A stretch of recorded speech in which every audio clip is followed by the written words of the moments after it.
Okay, ladies and gentlemen, this is Mr. John Barnes ready ผมเคยเจอจอห์นบาร์นครั้งแรกในชีวิตที่คอนแทคกันจริงๆก็คือปี 1996 ผมไปที่เมลวูดแล้วก็ไปถ่ายทำรายการอะไรอย่างเงี้ยแล้วก็คุยกันบ้าง แต่ที่ประทับใจจอห์นบาร์นที่สุดคือ FA คัพปี 1993 หลายคนยังไม่เกิดที่เล่นรอบรองกับพอร์สมัธนะจำได้ไหมที่ไฮบิวรี่พอร์สมัธนำลิเวอร์พูลอยู่นะ 1-0 แล้วจอห์นบาร์นยิงฟรีคิกแต่ไม่เข้าจอห์นบาร์นก็รู้สึกว่าเขายิงเข้าบอกไม่เข้ารอนนี่วีแลนด์ซ้ำเข้าไปตอนนี้ไม่รู้ว่าจอห์นบาร์นจะมาหรือยังนะให้ผมอยู่บนเวทีคนเดียวผมก็เขินนะพูดถึงจอห์นบาร์นอีกเรื่องหนึ่งคงจำกันได้ว่าจอห์นบาร์นกับทีมชาติอังกฤษมักจะโดนตำหนิมากเชิญครับ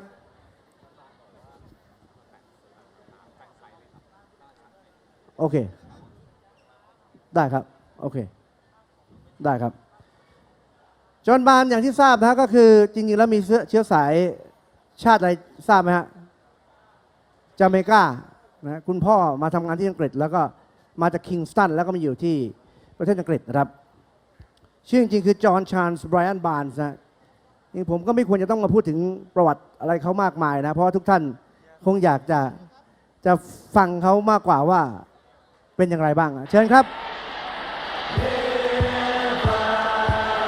The one and only John Barnes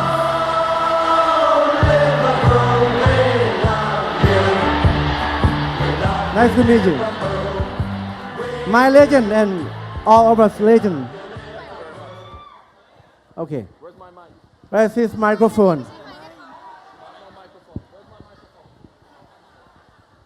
Thank you very much. Thank you for having me. I met this man in 1996. He was a very little boy then. Not think so You haven't changed a bit. You look the same. Okay I'm old แก่ตั้งแต่ตอนนั้นนะ Okay today our conversations will be in your time present and the future Yes, I'm going to be talking to you for about an hour. And then at the end of it, we're going to have questions if anyone wants to ask me any questions. We're going to be talking about the history of Liverpool Football Club. Of course, we're here to celebrate Steven Gerrard and Steven Gerrard's achievements at Liverpool. But there is life after Gerrard. There was life before Gerrard. There is life after Gerrard. So I will be talking about Steven Gerrard, but I know that you all love Liverpool Football Club equally. In fact, hopefully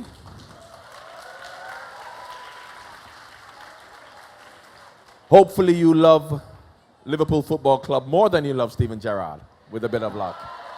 Yes So I'd just like to thank, first of all, Dan and everybody for inviting me over. It was a wonderful show.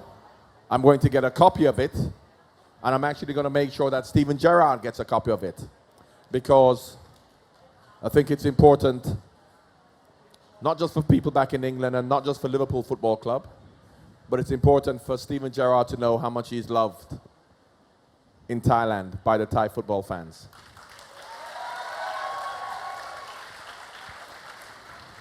And here you can see we've got some little football fans coming up to make a presentation to me. Thank you very much. ขอเสียงปรบมือหน่อยครับนี่อาจจะเป็นฟิวเจอร์นะ Turn around and look. Come and smile. Somebody take a picture of us, please. There we go.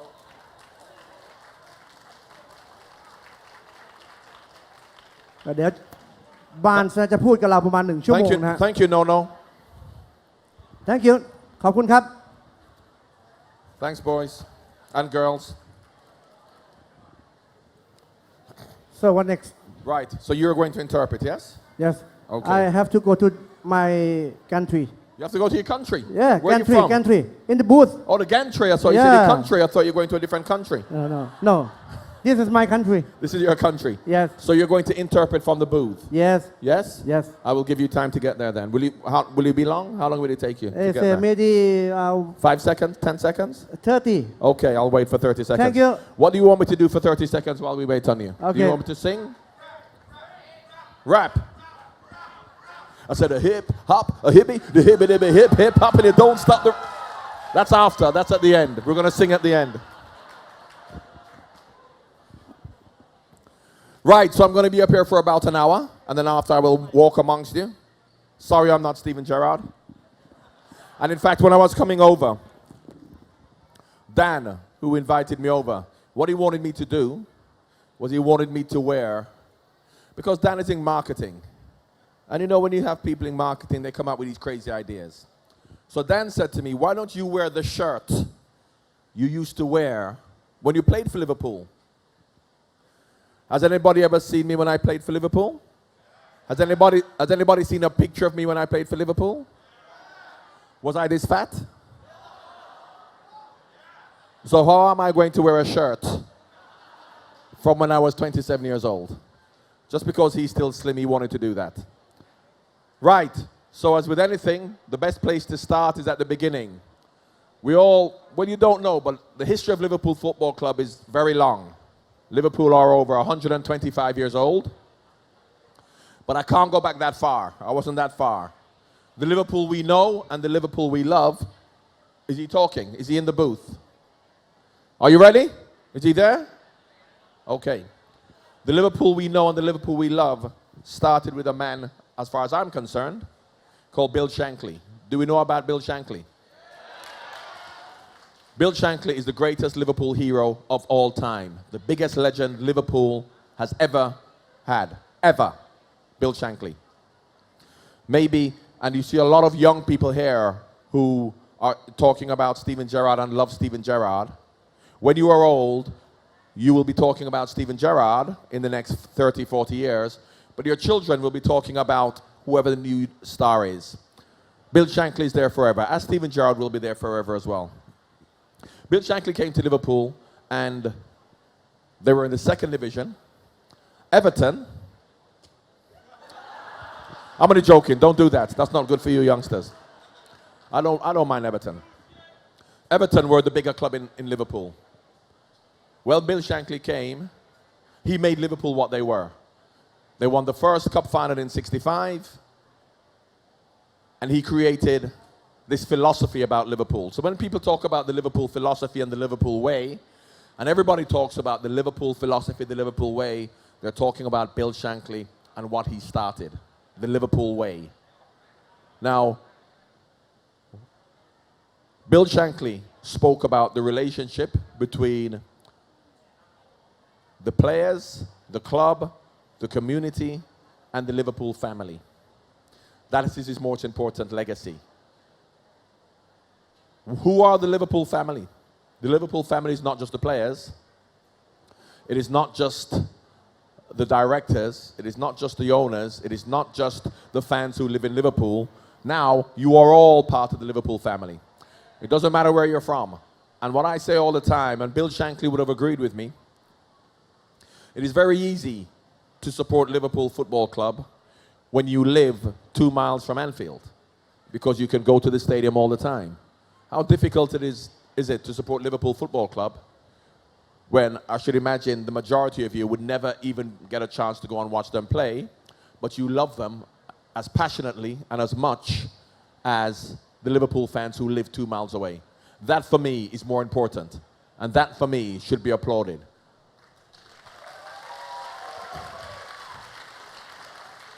We have Liverpool fans all over the world, and the club should appreciate it. The club should appreciate it. I just came back from Indonesia today, and they have so many Liverpool fans. I work in Africa, so many Liverpool fans all over. And the club are grateful to have the fans around the world, because you are the reason why Liverpool Football Club are where they are. You are the reason why the sponsors, Standard Chartered, New Balance, used to be Warrior. You are the reason why those sponsors are interested in Liverpool Football Club, because you are interested in Liverpool Football Club and they are interested in you. So you are the reason why Liverpool Football Club are where they are. Look at all the shirts I see here that you have actually bought. You support the club financially, you support the club from a spiritual point of view. You love the club, and that's very important. And this is what Bill Shankly would have appreciated. This is what Bill Shankly wanted. Now, Bill Shankly could not have seen 30, 40 years down the line this. All Bill Shankly saw was the fans who lived in Liverpool. And he regarded them as he was a bit old, so he regarded them, as much as I may regard them as my brothers, because I'm young. Being old, he regarded them as his sons and his daughters, because the family of Liverpool in the 60s came from the Liverpool area.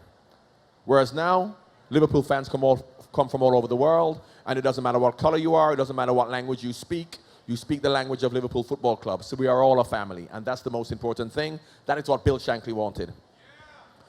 So he put in place a team to reflect the community. The team that Bill Shankly put in place was made up of hard-working, humble footballers who respected the badge of Liverpool, respected the city of Liverpool, and respected the fans of Liverpool. And that is what Bill Shankly wanted. Because football now is a celebrity environment, so we understand that maybe the players, I'm not talking about Liverpool, I'm talking about generally, the players are maybe a bit detached from the fans. They don't identify with the fans because they are superstars. Whereas from Bill Shankly's time up until my time, the players 100% identified with the fans. So if you see Liverpool football players from Bill Shankly's time through the 70s up to the 80s, you will see people like me and players older than me who identify with all of you, who appreciate everything that you give us, who are one with you. So if we have to go out and get drunk together, we go out and get drunk together. If we have to fight together, we fight together. Because that is what the family is. We are all a family. Bill Shankly started this, and he created the boot room.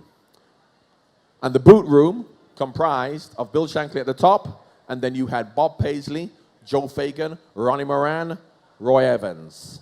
They're the ones that you will know. This is from the 60s. This is from the 60s.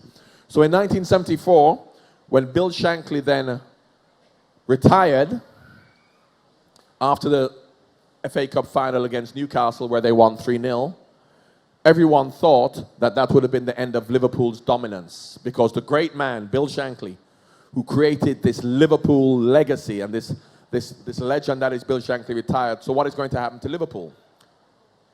But when Bill Shankly put in place the boot room and the philosophy of Liverpool Football Club, all that was necessary was for whoever took over to continue this. And who continued this was Bob Paisley, the most successful manager in Liverpool's history. So when Bob Paisley took over and everyone expected Liverpool to go down, Liverpool got better. They won 3 European Cups in the 70s. They won countless league titles and the FA Cup. And he was the most successful manager. But even he will tell you that the reason we are able to do this is because of Bill Shankly.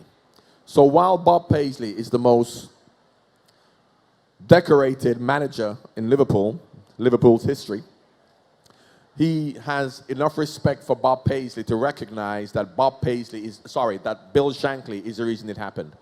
And why it was that because it was a continuation of the philosophy, it was the continuation of the commitment, the desire, and the continuation of the respect that Liverpool players had to have for Liverpool Football Club, for the fans, and for the Liverpool family. The closest football team we have in the world to that today is Barcelona Football Club. Because if you look at Barcelona, with the greatest player in the world, Lionel Messi, and great players like Iniesta and Xavi, they recognize the importance that the fans play. They have a respect, they have a love, they have a humility, and they have a reverence to the history and the tradition of Barcelona Football Club. So Pep Guardiola, when he was their manager, and I'm going to talk about Barcelona for 2 minutes, and I'll tell you why. Because they remind me of Liverpool Football Club of many years ago. Because if you ask Pep Guardiola why, when he was at Barcelona, they won the European Cup and they won everything and they were a great club, Pep Guardiola wouldn't say it's because I'm a great manager and I've made this great team. He said we are successful because we adhere and we recognize and respect the history and the tradition of Barcelona Football Club. So if you said to Bob Paisley, about how great he was by winning the European Cup and winning the league, he will say it is because of the history and the traditions of Liverpool Football Club that Bill Shankly put in place. And that continued all the way through. So, a little bit of history about Liverpool, which is why it is the greatest club in the world. John Barnes. I came to England as a 13-year-old boy, and this is an inspiration for all of these young Thai boys who may feel they want to be footballers, because I grew up in Jamaica till I was 13. I played football very much like you youngsters play football. I didn't know that I was going to go to England. My father was a colonel in the Jamaican army. He was a diplomat. So he got sent to England for 4 years to be the military attaché. I went to England with my family at 13. 4 years' time, I'm going to come back to Jamaica with my family, and I'm going to go to university in America. I don't know what I'm going to do. But 6 months before, my first club, Watford, saw me playing, and they said, do you want to stay to be a professional footballer? And I stayed. But I came from Jamaica, which is not a big footballing nation, and I was able to do it. So therefore, that should give hope. In 2015, this was in 1976 I came to England, when you didn't have the academies. You didn't have the scouts worldwide to see good players. And why I was able to make it was, with my father being a colonel in the army, my father told me, discipline, dedication, humility. That is what you need to succeed in life. There are lots of good footballers around, but you need to be disciplined, you need to be focused, you need to be dedicated. So for all you youngsters, look at me as an example, and look at any footballer as an example as to how they make it as a professional footballer. It's not just because of their talent, it's because of their discipline, their dedication, their desire. And you can make it as a footballer. So, I started playing for Watford in 1981. I'm not even going to talk about Watford, but why I have to tell you a little bit about me before I went to Liverpool is because Liverpool were the best team between 1977 and, of course, 1992. But when I was playing for Watford, we would play against Liverpool. And Liverpool were the best team. And everyone wondered, what is special about Liverpool? And until you either support Liverpool or you play for Liverpool, you don't know what's special about them. They have this aura. They have this mystique. And no one knows what it is. So, playing for England at 19, I remember when we used to get together with England players, and we had Liverpool players in the squad. There was Sammy Lee, there was Phil Neal, there was Phil Thompson. And all of the other players would say, sit around and talk, and they'd say, why is Liverpool so special? They're winning the league. But there's Sammy Lee, there's Phil Neal. Yes, they're normal people like us. In fact, they weren't Sammy Lee, Adam Kennedy, Phil Thompson. They were mere mortals like we are. How come they're so much better? Because individually, they weren't better. If you look at the players individually, Sammy Lee, Terry McDermott, Graham Souness, Kenny Dalglish, special players, great players. But they had a lot of players who you may think are not necessarily the best players, but why are they so successful? Why they were successful was because of the Liverpool philosophy of togetherness, of team spirit, of belief, of desire, which you don't understand until you go to Liverpool. In the 80s, we went to the World Cup. Brian Robson, our captain, best player in England. Glenn Hoddle, great players. I was playing for Watford, and we just would not understand why Liverpool were so special. Why Liverpool? Until I went to Liverpool. So in 1987, I signed for Liverpool, and I was very nervous because having known the history of Liverpool and known what a special club Liverpool is, for six and a half years playing against them, going to Liverpool, I was very nervous because now I'm going to find out why Liverpool is special. Peter Beardsley signed at the same time as me, which took the pressure off me because I went for £900,000, which is not a lot of money now. It wasn't that much money back then, but it was £900,000. And Peter Beardsley went as the highest transfer fee in Britain. So he was under a lot of pressure. So that helped me because it took the pressure off me. So Peter and I went into Liverpool together, and he was as nervous as me because we know the history, the tradition of Liverpool Football Club. Why is it so special? And we got there, and we were welcomed. We were made to feel part of the family. We were made to feel part of the team. And all they did was got a football out in training, and they said, pass the ball to each other. Don't give the ball away, pass the ball to each other. There was nothing that was obviously special about Liverpool Football Club. But what they did is they worked on your mentality. What Liverpool did, from Bill Shankly to Bob Paisley to Joe Fagan, who took over after Bob Paisley and won the European Cup and won the treble, and he would say, Joe Fagan would say, Bob Paisley is the reason why Liverpool is special, and so is Bill Shankly. Kenny Dalglish took over, so it is the boot room mentality of allowing things to continue. What Liverpool did is Liverpool looked at the players, because I never thought I was a Liverpool player, the way I played. I played for a club called Watford, which played a lot of long balls. We weren't a very technical side, and Liverpool were a technical team who played like it was a European team. That's why they won so much in Europe. So I didn't look at myself and think I'm a Liverpool player. Peter Beardsley didn't look at himself and say he's a Liverpool player. But this is what's special about Liverpool, because they know what you have in you to be a Liverpool player, even if you don't know yourself. Because what they did, as well as looking at your quality, they looked at your character. They looked at the character of the players, and they can decide from your character whether you would be a Liverpool player or not. That has changed in football worldwide, whereby you have so many players signing for different clubs, and people would say, are they good enough? At Liverpool, you had to be a Liverpool-type player to play for Liverpool, which, as much as your ability, had more to do with your character.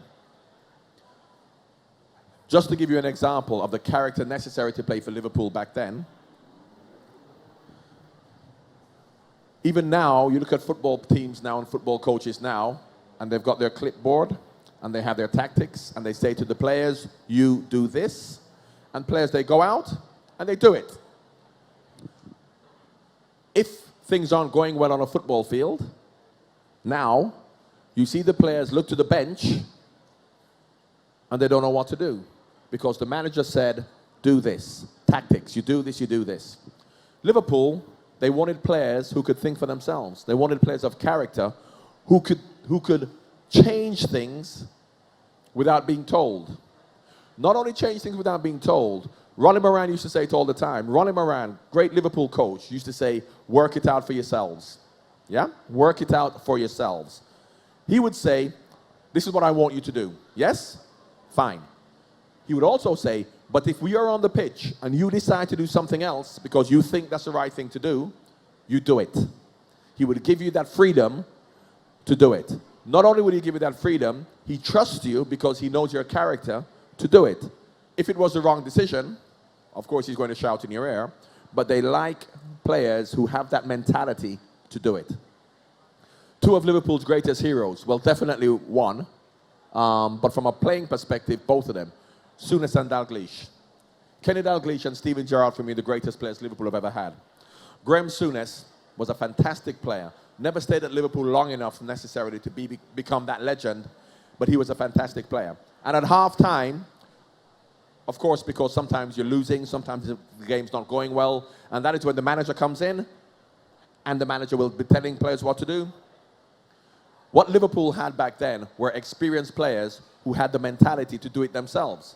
So at halftime, even when Bob Paisley was there, he would come in, and of course, if you're losing or not playing well, there's a lot of arguing. Bob Paisley will sit down, and Kenny Dalglish and Graham Souness will do it. And that's the mentality, and that's the kind of players you want. That is why Liverpool was a very special football club. That is what I was brought into. So I was brought into that. I learned from that, and the lessons that we learn in football carries you through life. Football is exactly the same as life. And when I speak to young kids about life, I talk about desire, determination, discipline, belief. If you want to study, if you want to, whatever you want to do. Those are the qualities you need in life. Those are the qualities you need in football. The biggest quality any human being can have is humility. And Liverpool was a very humble club. While they were the best players, that is why I mentioned Barcelona now. They didn't act like superstars.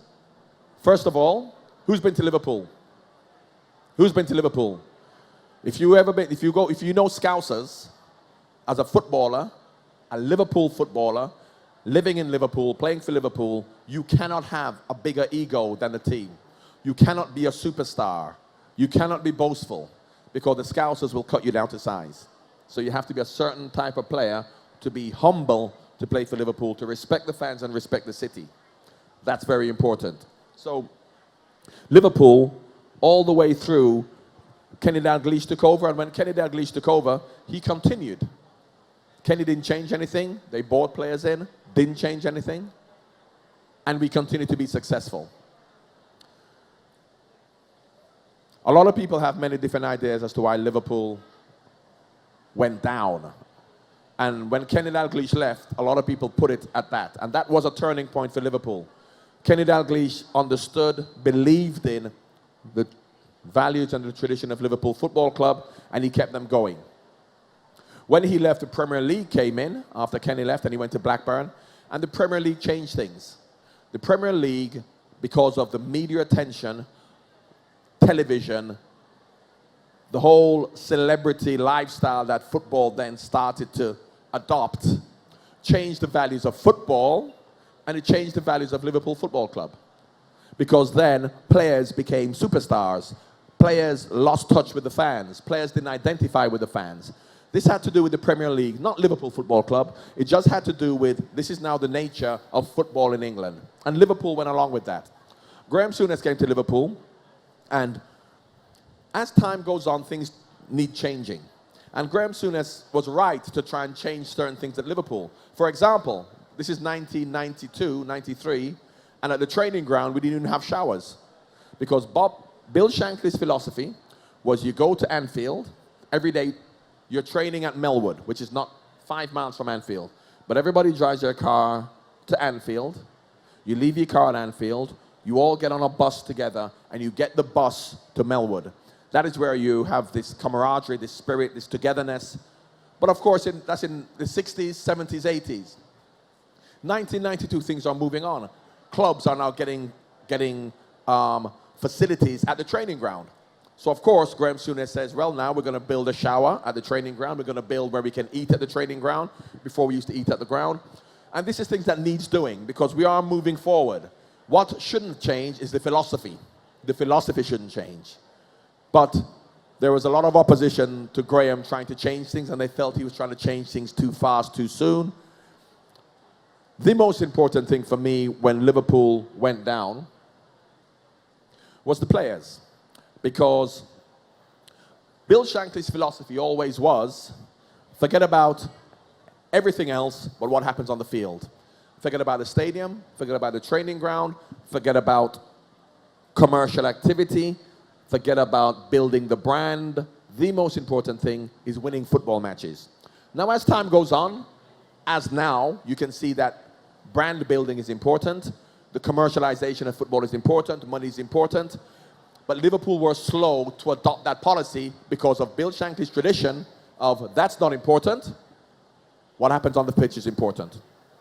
And in many respects, he is right, because that commercialization, brand building takes care of itself if you're winning football matches.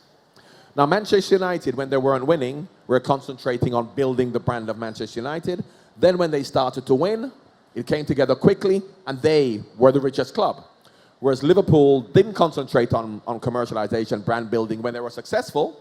So when times changed and the Premier League started, and you're talking about building the brand and commercialization and sponsors, Liverpool weren't winning anymore. So it was very difficult for Liverpool to compete. So the most important thing for me was when, if you speak to Ian Rush or Ronnie Whelan, when they were young boys coming into Liverpool, you had the senior players, and the senior players were very important. Senior players ran the club. I told you that Kenny Dalglish and Graham Souness would take the team talk at halftime. They would take the team talk. And Ian Rush and Ronnie Whelan, as young boys, had to sit there and keep quiet. They had to show respect. They had to learn humility. They had to earn the right to become big players. No matter how good they were young boys who needed to have respect, humility, even if they were the best players. That's not important. That's not important. You had to earn that right. Now it's changed because we look at all these young players we have now and how, to use Raheem Sterling as an example, which I'll talk about a bit later, but this is a feature of football. This is modern football. This is not Liverpool. This is modern football where we empower our young players too much. So when Graham Souness came, he had to change Liverpool, which was right, off the field, But I think on the field, he probably tried to change it too soon because a lot of the players left. McMahon, Whelan, Peter Beardsley, Ray Houghton, a lot of the senior players. And he brought in a lot of young players. And it was difficult for the young players. It was difficult for the young players. As much as we look at Alex Ferguson and say, you know, he said you can't, and Alan Hansen said you can't win anything with kids, and Manchester United are these good kids. It's a lot of pressure to bring in 7 young players and expect them to still be the best. So it didn't work for Liverpool. That way of getting rid of all the old players and bringing them in made it very difficult for Liverpool. This was coming up to my last year at Liverpool, 1996. And I could have, 97, and I could have stayed at Liverpool, very much like Steven Gerrard, no matter what they say. Never mind Steven chose to leave. And Steven did choose to leave. He could have stayed. He could have stayed. But I'll tell you why in about 10 minutes when I get on to Steven. So, in my last year at Liverpool, it was obvious that I could have stayed at Liverpool. But if I stayed at Liverpool, I would not have been a regular starter playing every week. And I wanted to play football. Because I have to tell you, and I don't mind telling you as Liverpool fans, and Liverpool is my team. I support Liverpool. I love Liverpool. But there's one thing I love more than Liverpool, and that's football. There's one thing you love more than Liverpool, even if you don't think so yourselves, and that's football. Football is the most important thing. Liverpool is second. Because as much as you probably don't want to hear this, if you didn't support Liverpool, you could love football and support somebody else. Very possibly. I know you're going to tell me no, but what we love first is football, and then you grow up and you support a team and you support Liverpool, and they're a fantastic team. But because I loved football, I wanted to play every week. And if I couldn't play football every week for Liverpool, my love for football, and I'm coming to the end of my career, I'm 34 years old, I want to play every week, I chose to leave and go to Newcastle. Very much like Steven, because he's not going to be playing every week, has chosen, and you have to admire him and you have to respect him for that decision.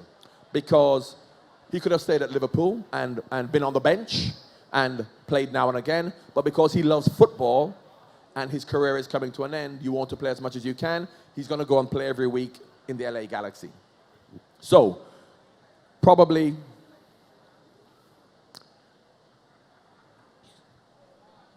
ten weeks before I left Liverpool at the end of the season, we had Jamie Redknapp, we had Robbie Fowler, Steve McManaman, we had all of these young players, but there were these 2 younger players who came to join the squad to train with us. Michael Owen at 17 and Steven Gerrard. Michael was ahead of Steven because Steven was always injured when he was young. I mean, you've seen Steven Gerrard now, we've seen him walk. He walks funny, doesn't he? He's like that. He's got these funny legs. Now, growing is a problem when you grow so quickly and you've got those funny legs. So he always had growing pains. He always had problems with his shins. So he was injured a lot. So while he came to train with us, he would trade, but he was injured and he would walk around and have treatment. And Michael was like a superstar because Michael got into the team. My last month, Michael played 3 games and you can see that he was going to be a superstar. So I knew about Michael before Steven Gerrard because Steven trained with us a bit. He was only 16, 17. He trained with us. But of course, Michael is the superstar. He's scoring goals, and Michael is going to be fantastic. Just before I left, Steve Highway came to me. He was the youth team coach. And he said, I know you're looking at Michael, and Michael is going to be a superstar. But this player is going to be the next thing, not the next, but an England captain and the best player Liverpool ever had, Steven Gerrard. He told me that at 16. So, I then left, and I went to Newcastle. And I remember then, 8 months into my career, I was very friendly with Jamie Redknapp. I used to speak to Jamie all the time. Steven then got into the team, and Jamie Redknapp said to me, I remember having lunch with Jamie once in London, and he said to me, this boy, Steven Gerrard, is going to be the best player Liverpool has ever had. That's he was now 18, at 18 years old. And we can go on to then see what he's achieved and what he's done. Now, everybody has opinions. I'm going to talk about Steven Gerrard now. Everybody has opinions about who the best player is ever for Liverpool. And it's difficult because one of the best players ever for Liverpool, which you probably won't even remember if you're old enough, is Alan Hansen. When I said Liverpool's demise had a lot to do with Kenny Dalglish leaving, it also, in my opinion, had a lot to do with Alan Hansen retiring at the same time. Because Alan Hansen started Liverpool's moves from the back. The way we played was we needed a player like Alan Hansen. We needed a calming influence. We needed a player like him. But of course, being a centre-back, how can you compare him to Robbie Fowler, who scores 500 goals, or Ian Rush? So football, when you talk about who the best player is, it's difficult because you have to respect the whole team. You can't just look at the man who's scoring the goals and say the right back is not as good. But we know football is about excitement, scoring goals, and that's where you look at Kenny Dalglish and Ian Rush and maybe myself and Steven Gerrard. So I understand that. So I'm not one to say who the best player is, because as I said, if you've got a great goalkeeper, he's a great player. But will you compare him with the centre forward? What I say is the player who has had the most influence on Liverpool Football Club. You don't have to be the best player, but had the most influence. Now, when I said to you it's very easy to support Liverpool Football Club when you live 2 miles from the ground, because it's right there. You support him, you go to the ground, whereas it's hard to support a club when you're not even going to go to England, never mind go to Liverpool, but you still support the club with the same passion. It's easy to be a great Liverpool player and have the influence of being a great Liverpool player when you played for Liverpool in the 70s and 80s, because you were winning 3 European Cups and 8 league championships. Phil Neal has got 4 European Cups and 8 league championships. Steven Gerrard will never get that, and he's never got anywhere near that. But it's easier to do that when you're playing in a great Liverpool team. So that is why I say about Steven Gerrard, he's a fantastic player. But the influence he has had, and it's not an average, it's not a bad, it's a very good Liverpool team, but a Liverpool team that is not the best team in the country. And I won't say that Steven Gerrard has single-handedly carried Liverpool to the success that they've had in the last 15 years. But in terms of the big games that he has played in, and we remember West Ham in the FA Cup, we remember the Champions League against Olympiacos, never mind the final, and the games that Liverpool have played where Steven Gerrard has been consistent in a good Liverpool side, not a great Liverpool side, and he has been the best player in England and Liverpool. That is why I say that Steven Gerrard, for me, is, yeah, I can go on record as saying it, the best, the most influential Liverpool player of all time. I will mention him and Kenny, but I'll look at him. So,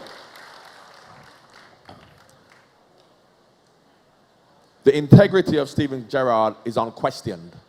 And it's not because the decision that he took to leave Liverpool, because he loves football, he wants to play, so he'd rather play every week somewhere else at a lesser club, at a lesser league, than staying at Liverpool just to be on the bench because he wants to play every week.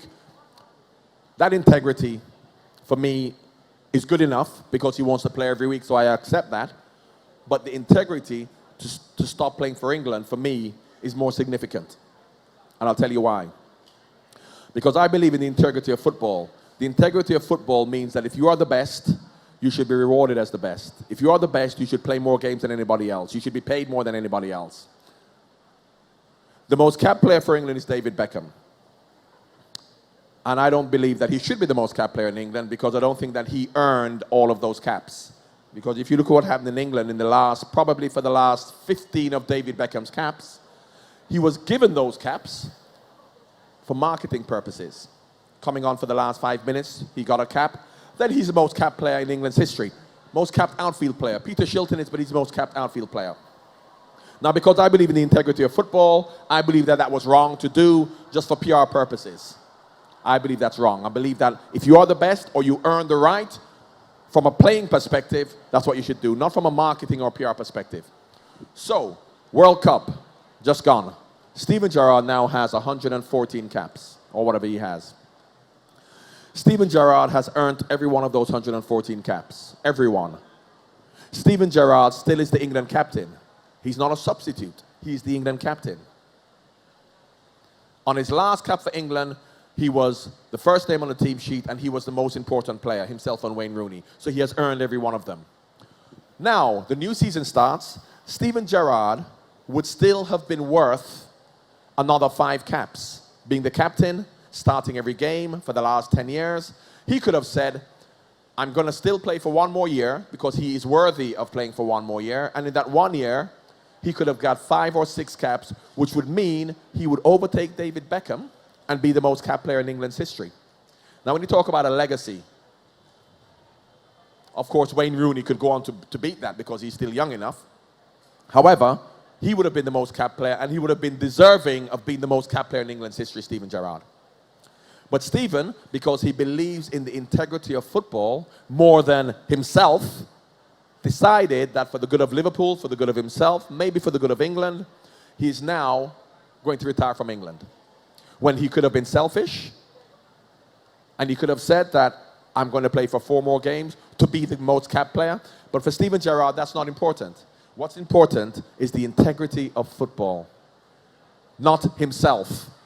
So when you talk about everything that Steven Gerrard has achieved, everything he's achieved, even the way he has played for the last 16 years, he has done that for Liverpool Football Club, not for himself.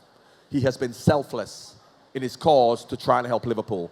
So when Rafa Benitez says to Steven in the Champions League final, go and play right back, he doesn't say, I'm Steven Gerrard, the best player, I should go and play centre forward. He says, for the team, I have to go and play right back. If I have to play in the defence, if I have to play as a defensive midfield player, if I have to play as an attacking midfield player, for the good of the team, I will do it. And because he's a complete footballer, he's able to do it. So, I'm going to finish on Steven Gerrard now, but I'm going to tell you why, in my opinion, Steven Gerrard is the greatest midfield player, because he can't score as many goals as Robbie Fowler or Ian Rush, and he can't play as good as a left wing as I can, but we'll talk about that later. But why he's the greatest midfield. I'm telling you, it's difficult to say who the best player is, because Alan Hansen is better than Steven Gerrard at the back. He's better in midfield. Kenny Dalglish is better up front. Ray Houghton is better at right side midfield. But you can talk about the best defender, the best midfield player, the best striker, the best goalkeeper. So, midfield. When you look at midfield players, and I had this argument with Andy Cole. Shouldn't do that. Andy Cole is a friend of mine, but he's not going to see this. Because he was telling me about Paul Scholes and other players from Manchester United. And as I started off by saying about the Liverpool greats, Graham Souness, Terry McDermott, it's very easy to be a great player in a great team. Because Paul Scholes has great players around him and he's winning the league and he's winning the European Cup. How you have to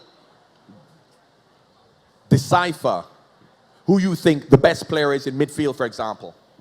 You have to take his team away from him. And you have to say he's an individual. Because people tell me about Xavi and Iniesta, and they're going to win the European Cup now. Because they're playing in a great team. Listen, I could play at 51 on this fat with Messi, Neymar, and Suarez up front. You know. So Xavi and Iniesta are playing in great teams. So when you talk about, is he better than Xavi or Iniesta? You have to take the teams away and look at them individually and say 1 against 1. Forget that. Because if Xavi hasn't got anyone to pass to, he's not going to beat anybody. He's not going to run past and put crosses in. But because he's playing in a team with that method, he's a great player, and so is Iniesta. So you take the team away, and you have the individuals. And there's Graham Souness, and there's Paul Scholes, and there's Steven Gerrard, and there's Frank Lampard, and there's David Beckham. Just as an example. Just as an example. So you look at those 5 players and say, who's the best? Other people have been more successful than Steven. So this is what you do. You said, right, they're the 5 players. Who has got the best short passing game? Maybe Steve not. Who's the best long passing game? Who can play as a defensive midfield player to make tackles? Who can play as an attacking midfield player to drive forward and score goals? Who, if it's necessary, can play on the right to go down the line and put crosses in? Who has got all of those qualities? And there may be one of the 5, like David Beckham, for example, has got a much better cross and delivery than him. But can he play as a defensive midfield player? Can he dribble past players? Graham Souness definitely can kick players better than Steven, I can tell you. And Graham Souness is probably the closest to him, but he won't get forward and score as many goals. He can't drive forward with the ball. So you look at the qualities necessary to be a complete midfield player. Paul Scholes can get forward and score goals. He can't defend. And you say, who has got all of those qualities? And the one with the most qualities of all of the 5 is Steven Gerrard, undoubtedly. Undoubtedly. But what they will say, Andy Cole and everybody else will say, yeah, but you know, they won the European Cup and they did this.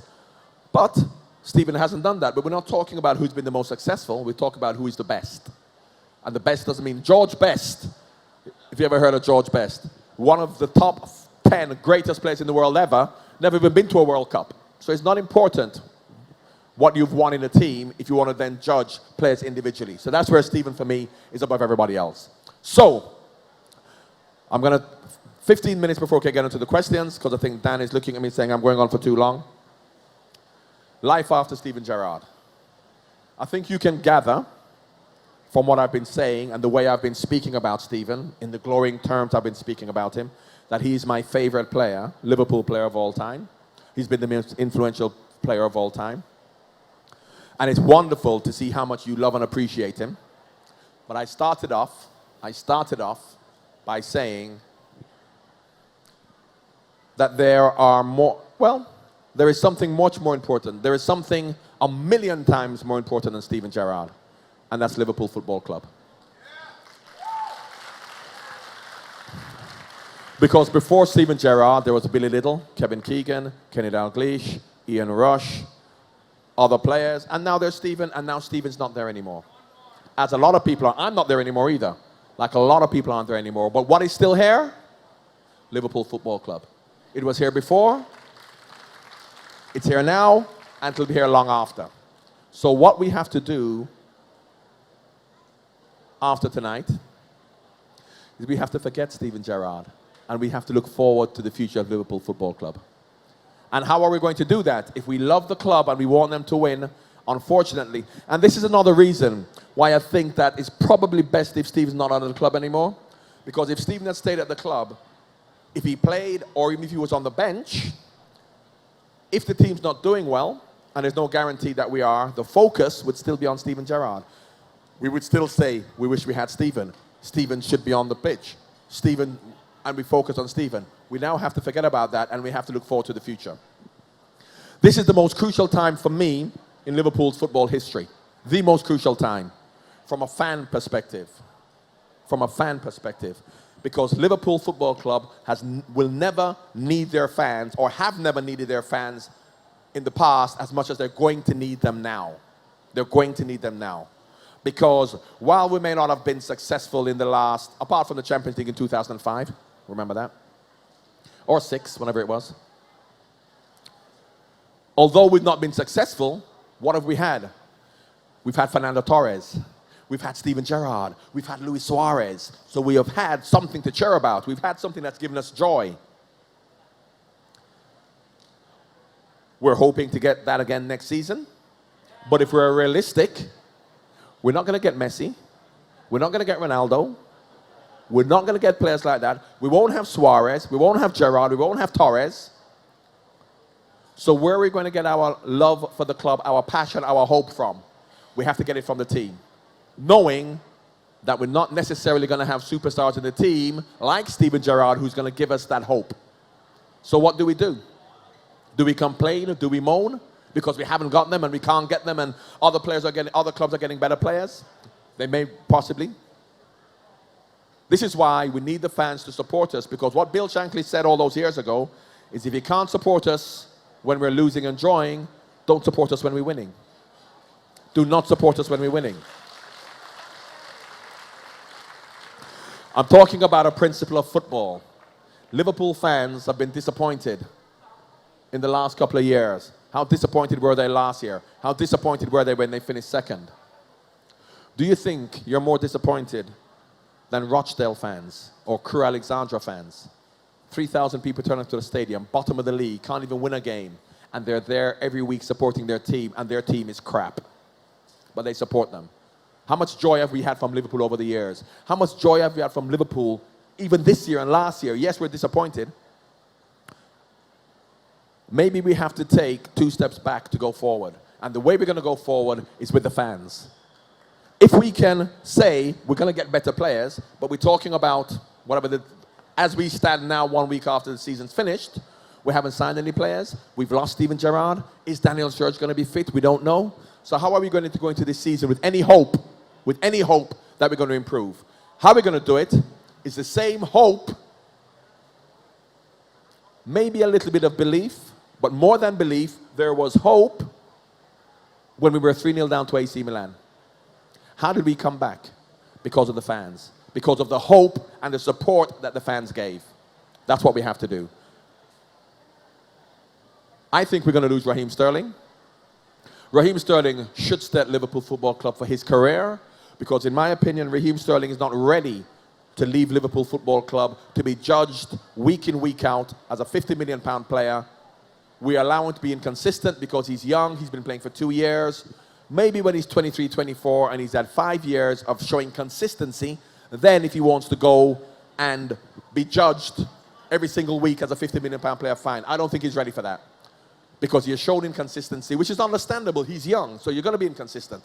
So then I think it's too soon for him to go, because Manchester City brought Jack Rodwell, Scott Sinclair, Sean Wright-Phillips before they were ready, and look at their careers now.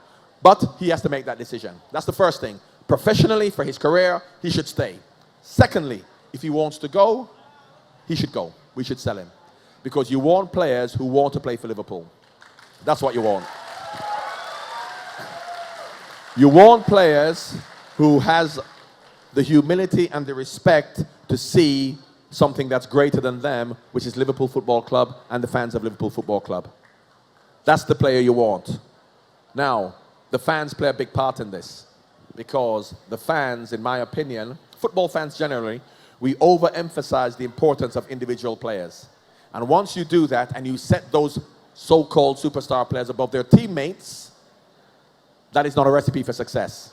That is not a recipe for success. We've seen it in the past when we went to Manchester United and beat them 4-1 without Gerrard and Torres. How did we do that without Gerrard and Torres? Because the fans supported the players that were on the field. The players themselves became bigger players.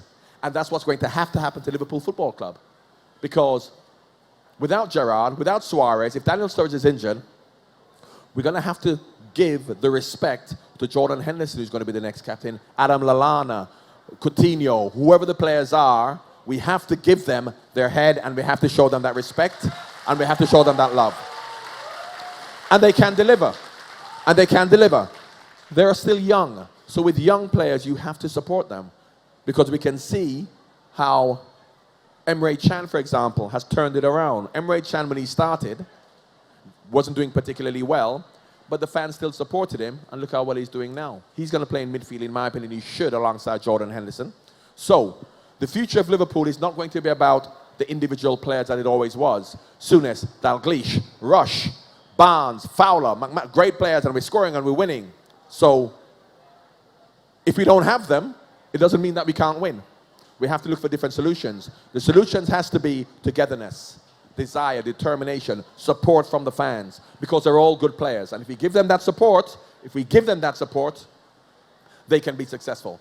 So what I'm going to finish with the last thing before we get on to the questions is that, and I've been saying this for the last 5 years, because I remember when Fernando Torres came to Liverpool Football Club, and I don't know Fernando Torres, but I know modern players. I know modern players, and modern players will come and they'll go, regardless of what fans think.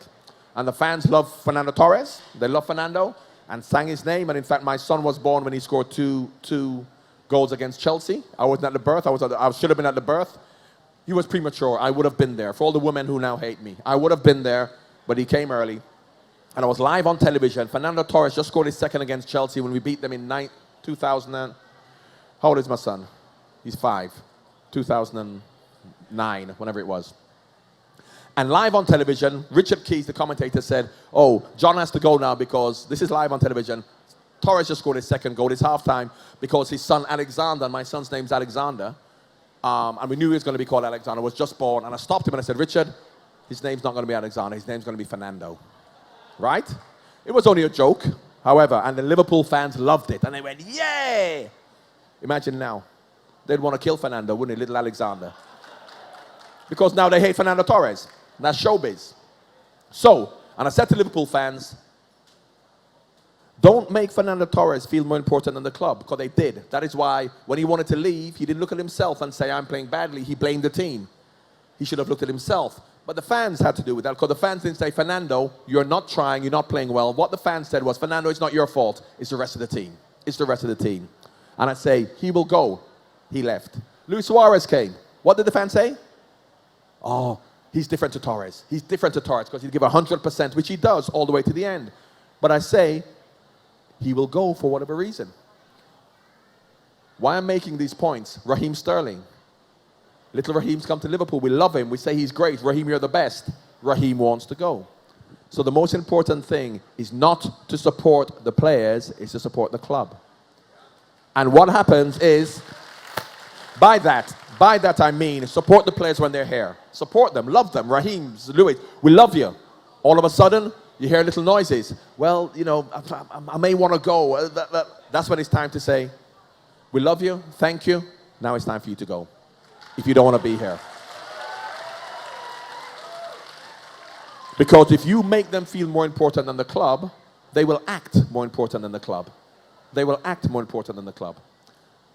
I'm going to come down to take some questions now, but I started speaking about Barcelona, and this is the way football should be. And I'm going to end with Barcelona, who in my opinion is like Liverpool Football Club of the past. Greatest player in the world ever. Possibly, but definitely in the top 5, Lionel Messi. Lionel Messi. What he has done for Barcelona Football Club, he is the king of Barcelona. The fans love him. Barcelona fans love him. If tomorrow Lionel Messi comes and he's disrespectful to the club, to Barcelona Football Club, and he starts talking about, because they didn't win the Champions League and they lost the league next year, he starts talking about wanting to go and he's not sure. Do you know what the people who love him more than anybody, the Barcelona fans, would say to him? Leave our club, because our club is more important. And that's Lionel Messi. And it's about time we now put the power back into the club's hands, not the players. Put the power back into the club's hands. And how you put the power back into the club's hands is if you support the club. And when players aren't happy and they want to go, don't support the players. And don't give them what they want to stay.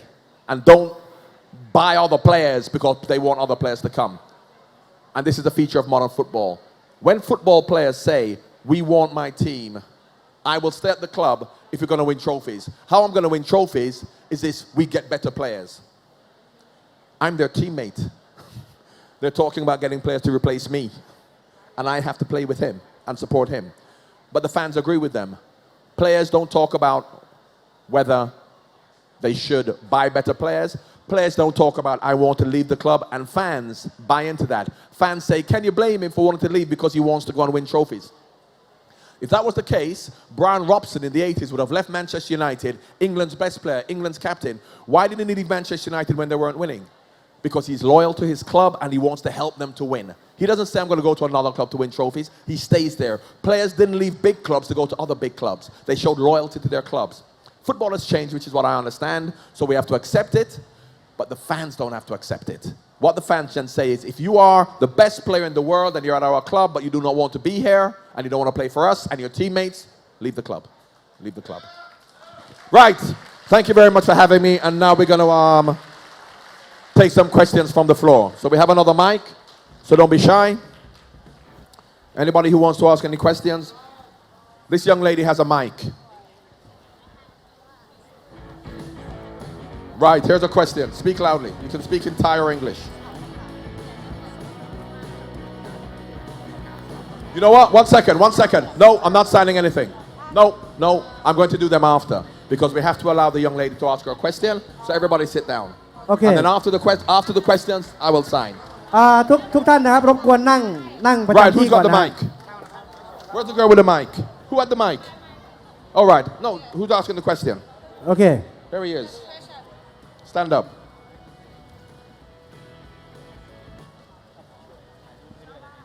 We're not taking pictures, we're asking questions. Ask the question. He's getting his phone out. Hello. Hello. I'm Pisnupong. Good to see you. Nice to meet you.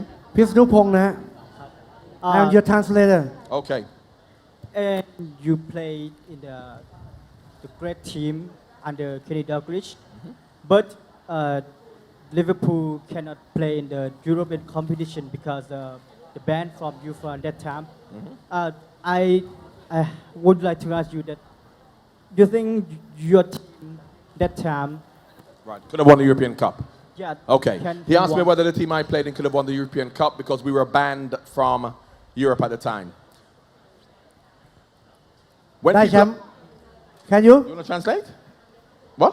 Definitely yes No, he never asked you. He asked no. me. Yes. So why are you saying yes? I try to translate But him. don't answer his question. I'm answering. Okay. He's answering for me. When people ask questions like that, it's very similar to when they say, those of you old enough to remember the 1977 Liverpool team who won the European Cup, 1984 European team who won the European Cup, or the 1989 team that I played in, which team is better? We don't know, because they're never going to play against each other. You can never tell. So it's always difficult when you talk about, do you think you could have? AC Milan were winning the European Cup then. AC Milan were a very, very good team. But in the 5 years we were banned, I would like to think that we could have won maybe 1 or 2. I would like to think so, but you can never tell. Although you didn't ask me this question, I'm going to ask myself and answer this question. Those of you old enough to remember 1977, 1984, 1989. I think my team in 1987 to 1989 to 1990 was a very attractive team. We played good football. Liverpool team of 77 and 84 was an excellent, hard-working team who had Russian Dalglish to score goals. But they didn't play a very exciting football in terms of the way they attacked. But they were more consistent than us. So, I think our team was more exciting. But I think the 84 and 77 teams were stronger. And as to whether who's better, we don't know. But there's one thing I know, that if you remember 1989, when we lost the league against Arsenal, so we lost 2-0 at home. If that was the 1984 team, they would not have lost 2-0 against Arsenal. ขอเสียงปรบมือด้วยครับ Right, ช่วง next นี้นะฮะ question. เป็นช่วงที่สามารถถามคุณจอห์นบาร์นได้นะครับยังไม่มีเซ็นอะไรนะฮะถามได้นะครับเมื่อสักครู่นี้คุณจอห์นบาร์นบอกไปนะครับว่าถ้าเกิดทีมที่แข็งแกร่งที่สุดคือเป็นทีมช่วงเขานะครับถ้าไปแข่งในช่วงของ 87 เนี่ยครับรับรองได้ว่าชนะอย่างแน่นอนนะครับยังไม่เซ็น Oh, ยัง they ไม่เซ็ get น one now. Okay. One second. Did you Yeah, just tell yeah, them yeah. about these? What happened? We're getting 10 of these. We shouldn't really show them because everyone will ask a question. If you ask a question, you get me signing one of these. Who asked that question? ถ้าถามคำถามคุณจอห์นบาร์นเซ็นให้ครับAre you a journalist? Are you a journalist? เป็นนักข่าวป่ะ You can get one of these. Any journalist asking questions, you don't get one.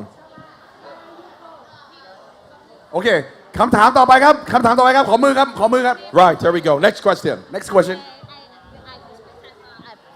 โอเค คือ translation from คุณกบ โอเคค่ะ คืออยากจะถามถึงคุณจอห์นบาร์นว่าคือแบบตั้งแต่หนูอะจะมาไม่ติดตามตั้งแต่ปี 2005 ที่คว้าแชมป์แชมเปี้ยนส์ลีก right โอเคคุณมีคุณว่าถ้าหากฤดูกาลที่จะถึงเนี้ยคุณคิดว่าลิเวอร์พูลอาจจะมีหวังไหมที่อาจจะได้ไปแบบไกลถึงแบบชิงยูโรป้าหรือแบบอะไรอะซูเปอร์คัพที่เนี้ยค่ะมันจะมีความหวังไหมมันจะพอมีความหวังบ้างไหมแล้วก็ถ้าหากมีความหวังเนี่ยคุณคิดว่าใน It's a very long question, isn't it?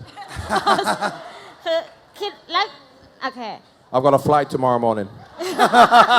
no. Okay. You in แล้วคิดว่านักเตะในชุดเนี้ยที่คุณในความคิดของคุณที่ว่าดีที่สุดเลยอะในชุดเนี้ยในชุดปัจจุบันเนี่ยค่ะที่คุณคิดว่าดีที่สุดคือใครค่ะขอแค่นี้นะคะ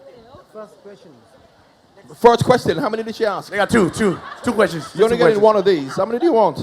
First, Okay. next year, Right. do you think Liverpool have any opportunity to success in the Europa League? Right, she says next year, do Liverpool have any opportunity to be successful in the Europa League? First of all, it's very difficult to judge how Liverpool are going to do next season when the season just finished and we don't know what players we have. We have to see what players we're going to sign to know whether we can improve. Origi is coming back. Maybe we're going to get Benteke. So we have to see which players we sign. But let me just tell you about Liverpool in the last 2 years, very quickly, which is why everyone is disappointed in last year. Liverpool, with the players we have, should finish 5th. That's where we should finish. We shouldn't win the league. We shouldn't come second. We shouldn't come third. When we finished second in the league 2 years ago, is because, and everybody says we overachieved. We don't overachieve. Nobody in life can ever overachieve. All you can do is maximize your potential. That's all you can do. You can't do better than that. And Liverpool maximizes potential. Other teams underachieved. Chelsea underachieved, Arsenal underachieved. So we finished second. So this year, if everybody maximizes their potential, where should Liverpool finish? We should have finished 5th. You look at the players we have, you look at the squad we have. We lost Suarez, lost Gerrard. Well, Gerrard is now going. Gerrard's a year older. And we lost Daniel Sturridge. So we're relying on Coutinho and Sterling, 2 young boys. So we should finish 5th. Now, next year, instead of thinking, let's win the league, let's finish second, let's get into the Champions League, we have to look and see which players we get, first and foremostly. And if we get better players, we can be more hopeful. If we don't get better players, what are we going to do? What we're going to do is we're going to support the team through thick and thin. No matter what. No matter what. Exactly. So I don't know how we're going to do the Europa League. We have to see which players we're going to get, and then we can have a better idea. Thank you. By the Hi, way, John. there's no money on these cards, okay? Just to let Okay, you know. Okay. Next question. This young man.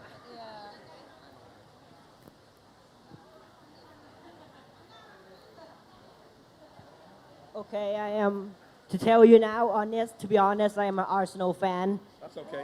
and I Well like- done. Congratulations and yesterday. I am blind, so I listen to commentaries, and I like Steven Gerrard and you guys, the 89s, Peter Brisley, Alan Hansen, Bruce Globular, and Ian Rush, and How old are you? Wow. 12. You sure? How do you remember 1989? Wow. I like to read the biography, and I read one from Paul Merson, from Neville Southall, and from Good all boy. of those guys. Good boy. What's your question? What do you think about Arsenal in the 80s and 90s? Good questions. Can you believe that? He's asked me about Arsenal. Exactly. Well, Arsenal in the 80s when George Graham was the manager, they beat Liverpool in 1989. Yeah, we know. Don't go on about it. We know. With George Graham. Don't rub it in. Arsenal were a hard-working team in the 80s who played with determination, spirit. They didn't have the best players, but they were very well organized.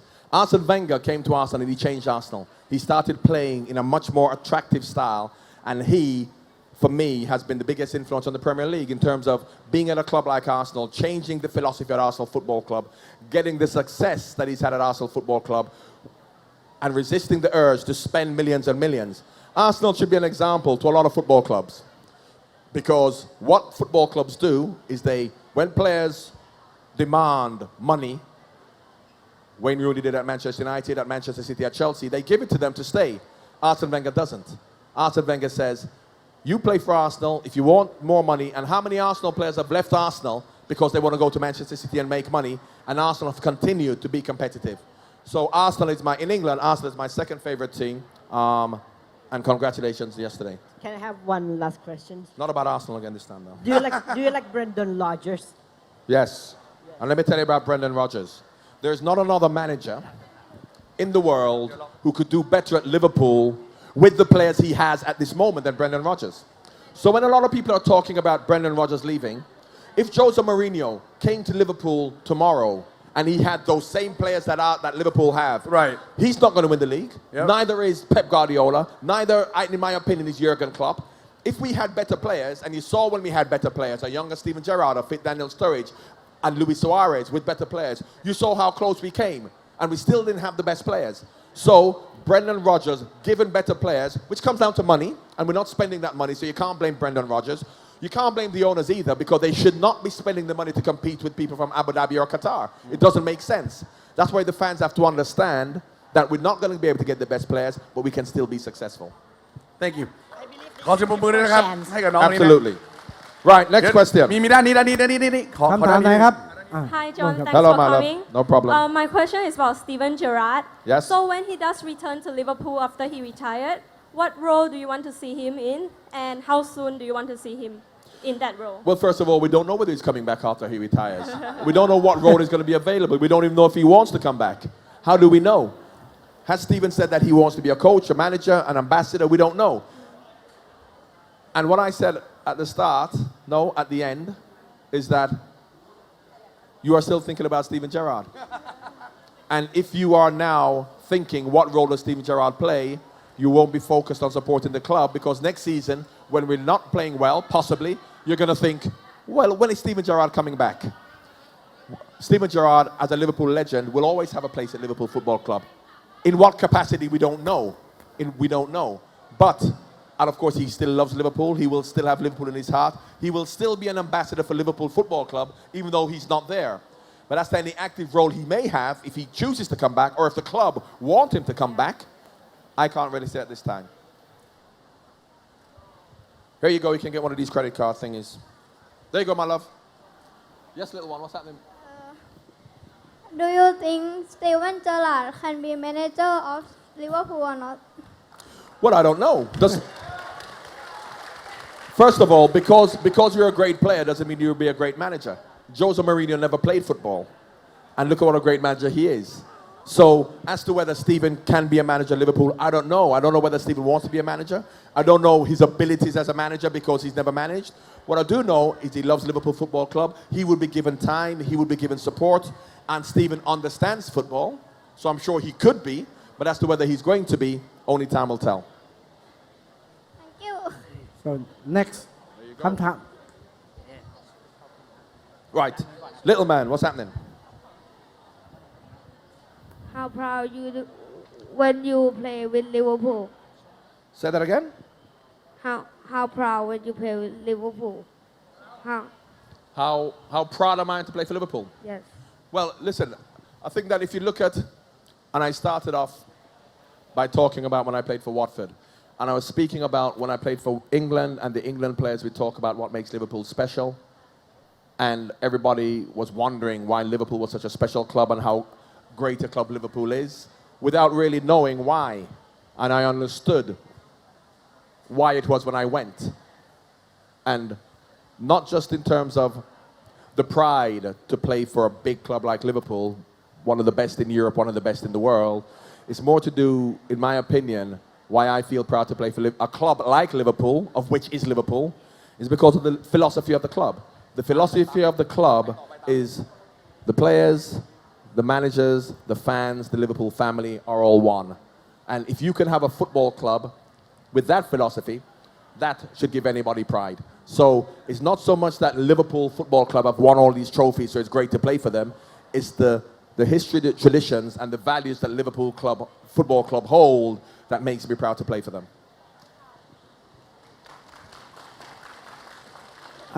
ทีมงานคำถามต่อไปโอเค How old are you? How old am I? How old am I? How old are you? How old are you? How old are you? อายุเท่าไหร่ฮะ How old are you? 12. 12? Okay. I'm 25. yes I'm 51. I've got 7 children. I'm going to be a grandfather. My son's wife is pregnant. She's going to have a baby in September. Can we have a chair, please? yeah And he's not going to be called Fernando. He's not going to be called Luis. And he's not going to be called Raheem. โอเค He might be called Stephen, though. คำถามต่อไป John? Up? John? Yes. Got a question for you. I speak to you all the time. You ask me questions all the time. Go on. I heard about Brendan Rodgers. And you were saying that we need to support him, we need to support the team. I understand that. I understand about supporting Liverpool. But there's something that a lot of Liverpool fans, especially here, that we don't understand. It's like the last game, why do we play with no striker? Last year when we could have only draw with Chelsea, and why do we still try to beat them when we could have just go for a draw? When even Mourinho, when we, was parking the bus there. Yeah. So these are the things I think a lot of fans are baffled about our manager. So Well, can you first clear of that all, up for us? I can clear it up easily. You can look at any individual moment and not agree with the manager on an individual moment because that didn't work and that didn't work. Now, if Steven Gerrard didn't slip, what's that got to do with Brendan Rodgers? We would not have conceded that goal. Right. Now, the problem we have, and football, that's why football is the greatest game, because we all have opinions. When the manager makes a decision, yeah, and it doesn't work, he's wrong. And we all have opinions about what he should do. But your opinion on what he should do, there's no guarantee that they would have won. Had they gone to try and draw against Chelsea, do you know they would not have lost 6-0 if they tried to draw? You don't know. We don't know. But we assume that if he had done this, that would have happened. What you have to be as a manager, you have to be true to yourself, your philosophy, your beliefs in terms of the way you play. That is what Pep Guardiola does. That is what Jose Mourinho does. Jose Mourinho would have parked the bus. Yeah? Yeah. Right. Chelsea versus Paris Saint-Germain. Quarterfinals of the Champions League. Chelsea are 1-0 up at home. Paris Saint-Germain go down to 10 men. Chelsea lose the match. Yeah. Yeah? And you know what people say? Because Jose Mourinho should have gone and attacked them to score more goals rather than sitting back. Jose Mourinho cannot do that because that is not who Jose Mourinho is. Brendan Rodgers cannot play in a defensive way because that's who Brendan Rodgers is. So when you have a manager, now Pep Guardiola is coming on a stick, getting criticized at Bayern Munich because he's playing and whatever he's doing. You cannot ask a manager to do something that it is not in him to do. So what happens is you have a manager, this is what he stands for, you either like him or you don't like him. You stick with him or you don't stick with him. Now, for Liverpool to finish second last year, there is no way anybody can criticize Brendan Rodgers. You can look at an individual moment and say that he should have done something else. You know Liverpool fan here can tell me that they weren't happy with the season we had. Disappointment in the last 6 games, but at the start of the season, if people said that Liverpool were going to finish second and be within 2 games of winning the league, you would have been happy. So, and it's very easy now that we finished 6th and we're not playing well and Brendan Rodgers, and people talk about Brendan Rodgers. If we loved him last year, and he was a great manager last year, things haven't gone his way for many different reasons. We talk about Sturridge, we talk about Suarez. We've taken 50 goals out of the team. And we're relying on 2 20-year-old players to play. No manager could have done better. Liverpool should have finished 5th this year. Yeah? So the last 2 games, no manager could have finished better. Now, this is the most important thing, in my opinion, in modern football. And I mentioned about not supporting the players, supporting the club, and supporting whoever the manager happens to be. The most important thing for teams to be successful is to put pressure on the players to perform. Don't always blame the manager. And to use Manchester United as an example, when Sir Alex Ferguson left Manchester United and David Moyes came to Manchester United, right? The Manchester United players, because they didn't like him, they didn't perform. And I'll tell you when I knew it was going to go wrong. They came to Thailand, didn't they? Yeah. Now, Manchester United, Alex Ferguson goes, David Moyes came. 2 weeks into pre-season, they come to Thailand. And this is before David Moyes can influence the Manchester United team. He's been here for 2 weeks. They come to Thailand and they lost to a Thai team. Yes. If Sir Alex Ferguson was there, they would not have lost to the Thai team. It's got nothing to do with the tactics, got nothing to do with David Moyes' influence. He can't influence anything in 2 weeks. And after they lost the game, what did everybody say? Did they say that these players should not have lost this game? No, they didn't. They said David Moyes is not good enough. And once the players hear that, the players then don't have to perform. And that's what happened to Manchester United. What's going to happen at Liverpool, what happened at Arsenal, what happened at Manchester City, is once the fans just start to blame the manager and not put pressure on the players to perform for the shirt, for their pride, for themselves, that's when players don't have to perform. Subconsciously, they absolve themselves of responsibility. So, you look at the last game against Stoke. I was there. What has that got to do with Brendan Rodgers? You could manage Liverpool and Liverpool shouldn't lose 6-1 to Stoke.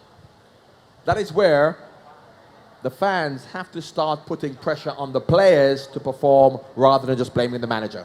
So, your individual moments you talk about, yes, there's Brendan Rodgers, should we have been more defensive? Fine. And what's the other game that you may have mentioned? We don't know how it would have gone, but we have to look at the bigger picture and we have to say, do we believe? And if we believed in Brendan Rodgers last year, it hasn't gone well this year, and I'm not going to say that we have to stick with him for the next 5 years or 10 years because of what he did last year, but we have to give him time to put right and to perform like the way they did 2 years ago. He asked, should Liverpool buy the big name? He asked me whether Liverpool should buy the big name players. Now, this for me is the essence of what is wrong with the Premier League and why it is difficult for teams like Liverpool. I'll use Arsenal as an example. So, Arsenal Football Club, Robin van Persie. Robin van Persie wants £250,000 a week. Arsenal is saying, we're not going to give you £250,000 a week, so he goes to Manchester United. Arsenal fans say, yes, give him £250,000 a week because he's good enough, and if you give one player £250,000 a week, you can afford it. And the other players at Arsenal won't want £250,000 a week because they're not as good as Robin van Persie. That's what you would think. So, If Arsenal give Robin Van Persie £250,000 a week, and they can afford to do that, fine. The other players won't want £250,000 a week, but you know what they'd want? £180,000 a week. And you would have 10 of them who want £180,000 a week. And clubs can't afford to do that unless you're Manchester City or Chelsea. Now, as far as Liverpool goes, he said, should Liverpool do that? Liverpool, what's important in football is not how much money you spend in a transfer fee, it's the salaries that you pay. So, why did Chelsea win the league? They didn't spend money. They bought 2 players, Diego Costa, Fabregas, and they gave them £200,000 a week. Because when you get players like that, you are guaranteed to have the quality. Teams like Liverpool, Tottenham, who spent all of Gareth Bale's £100,000 and bought 6 players, they didn't improve because they're buying players for 25 million, even if you have to spend 50 million on them, but the quality of the player means that their salary is £100,000 a week. It may not work. There's no guarantee. And that's what Liverpool have done. We've spent a lot of money and there's no guarantee that it's going to work. There's a guarantee if you get the players who you have to pay £250,000, but Liverpool can't do that. Now, they can do it for 1 player or 2 players, but if you do that, then the other 18 players in the squad, they're not going to want 250, but they're going to jump up to 150, 180, and no club can afford that. So to answer your question, he's saying, should Liverpool spend? Liverpool will spend, and they will spend big. But they will spend big in transfer fees, and the players they will get aren't going to be guaranteed to win the league. We were lucky with Coutinho, because we spent not much money on Coutinho, he turned out to be a superstar. But we were lucky it turned out that he was great. With Balotelli, we've not been so lucky. And with other players who we spent more money on, we've not been that lucky. And that is why a lot of clubs like Liverpool and Tottenham spend a lot of transfer fees, but without improving. Because unless you're prepared to pay the players £200,000 a week, you're not going to improve. And I'm not talking about just the players on £200,000 a week. It's everybody else's salary goes up, and you shouldn't do that, because we can't afford to do it. Okay, one last question from the kid. And before that, couple of autographs. But you know, one last question right now. Yeah. ขอคำถามสุดท้ายนะครับคำถามสุดท้ายนะครับก่อนที่เราจะร้องเพลงพร้อมกันนะครับ and after this we all gonna sing together. Come on, son. What do you want to know, son? ถามเลยครับถามเลยครับ Do you like Thai fans? Do I like Thai fans? I love Thai food, as you can see. And of course I like Thai fans. There's only one thing I love more than Thai fans. Tom Yum Goong. ต้มยำ And Pak Kapow. ผัดกะเพราขอเสียงปรบมือนะครับกับทางด้านของคุณจอห์นบาร์นส์ครับ Right. Before we sign autographs, hang on a second. I'm going to sign whatever you want me to sign. all right But we've finished now, okay? yep And in the tradition of Liverpool Football Club, started by Bill Shankly, we have to be respectful and very reverent to the traditions of Liverpool Football Club. And how we should always finish an occasion is with a sing-song. yeah And there's only one song to sing. Yeah. Come on, Mr. DJ, where are you? Play it. I can't hear it. You walk. Hands up, come on. Through a storm. Hold your hands up. Hold your head up high and don't be afraid of the dark.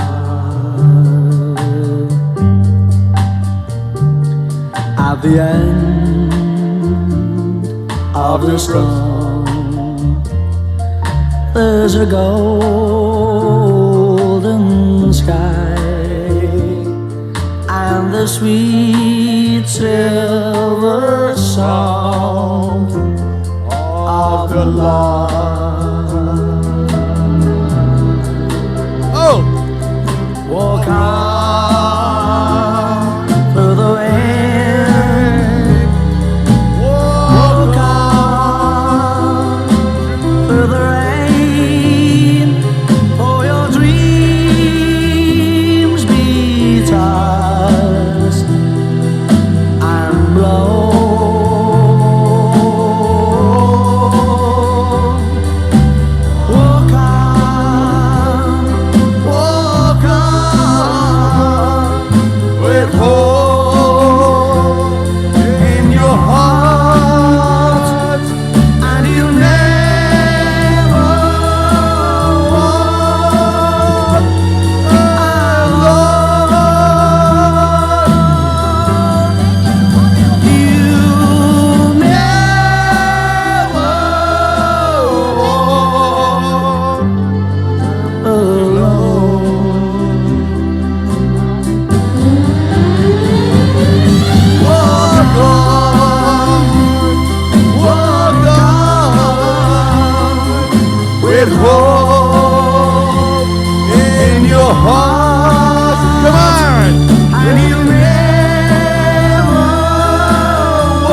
หนึ่ง one more time one more round come on one more Thank round you. come on Thank you. Walk through a storm. Hold your head up high and don't be afraid of the dark. ขอเสียงปรบมือดังๆให้จอห์นบาร์นส์ครับ At the end of the storm, there's a golden sky and the sweet silver